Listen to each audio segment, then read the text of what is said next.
मैं प्रोफेसर अशोक त्यागी स्वामी विवेकानंद सुभारती विश्वविद्यालय मेरठ के पत्रकारिता विभाग में आचार्य हूँ। मेरा प्रयास रहता है कि मैं भारतवासियों को हिंदुत्व के बारे में तथ्यात्मक जानकारी प्रदान करूं।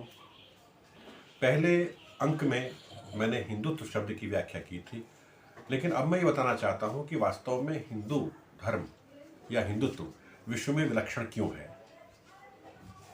आप जितने भी धार्मिक पंथ देखेंगे या धार्मिक धाराएं जितनी भी हैं, उनके अपने कुछ मूल सिद्धांत होते हैं, कुछ कर्मकांड होते हैं।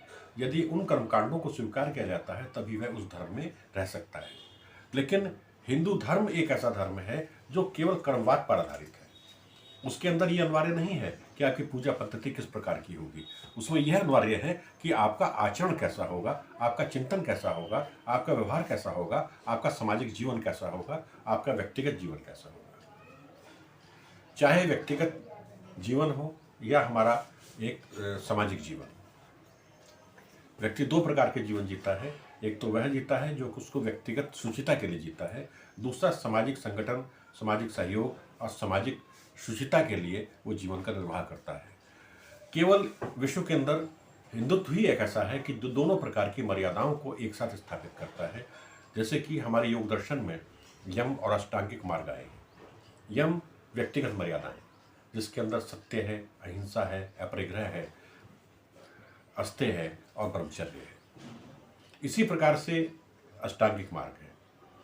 जो यम है, यम का अर्थ है व्यक्तिगत मर्यादाएं, नियम का अर्थ है सार्वजनिक मर्यादाएं। आज हम जो चर्चा करेंगे वो हमारी व्यक्तिगत मर्यादाओं पर करेंगे। जैसे कि यम के अंदर पहला जो सूत्र आता है वो आता है सत्य का।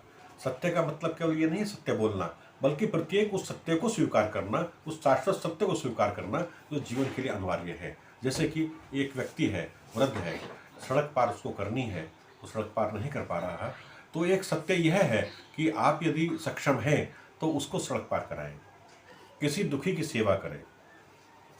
इस संदर्भ में स्वामी विवेकानंद का एक वाक्य बहुत महत्वपूर्ण है। वो ये कहते हैं कि मैं उस धर्म को स्वीकार करता हूँ जो कि किसी गरीब को रोटी दे सके, किसी विधवा के आंसू पूछ सके और किसी रोते हुए बच्चे को चुप कर सके। यही सत्य है धर्म का। जो एक मानवीय भावनाएं हैं, यदि हम उनको संरक्षित करते हैं, उनके लिए सहयोग करते हैं, उनके लिए कार्य करते हैं, तो इसका अर्थ यह है कि हम सत्याचारी हैं, सत्य का आचरण हम कर रहे हैं। फिर आ जाता है अहिंसा। अहिंसा के भाव में तीन बातें आती हैं, ना तो मन से, न तन से और न ही किसी प्रकार के कार्यों से हम कोई ऐसा कार्य करें या वचनों से कि जिससे किसी को ठेस पहुंचती हो या हानि होती हो। हमारा व्यवहार इस प्रकार से नहीं होना चाहिए कि किसी को भी किसी प्रकार से पीड़ा पहुंचे। फिर आ जाता है अपरिग्रह। अपरिग्रह का मतलब होता है अधिक संग्रह ना करना। यदि हम समाजवाद की बात करते हैं, कार्ल मार्क्स के समाजवाद की बात करते हैं, तो उसके अंदर वर्ग संघर्ष है, उसमें रक्तपात है। लेकिन जो हिंदुत्व का एक साम्य योग है वो अपरिग्रह से परिलक्षित होता है। यदि मेरे पास जो है 2 कमीजें हैं और मेरा काम केवल एक कमीज से चलता है, तो एक कमीज मैं उसको दूं जिसके पास दूसरी कमीज ना हो। यानी कि जिसके पास जो है हम वर्ग सहयोग करके चलें, यानी कि समाज के अंदर आवश्यकता से अधिक संग्रह हम ना करें, बल्कि उन लोगों को दें जिनके पास वो सामान नहीं है। इससे बड़ा साम्य योग विश्व में कहीं नहीं हो सकता। फिर अस्तेय आता है।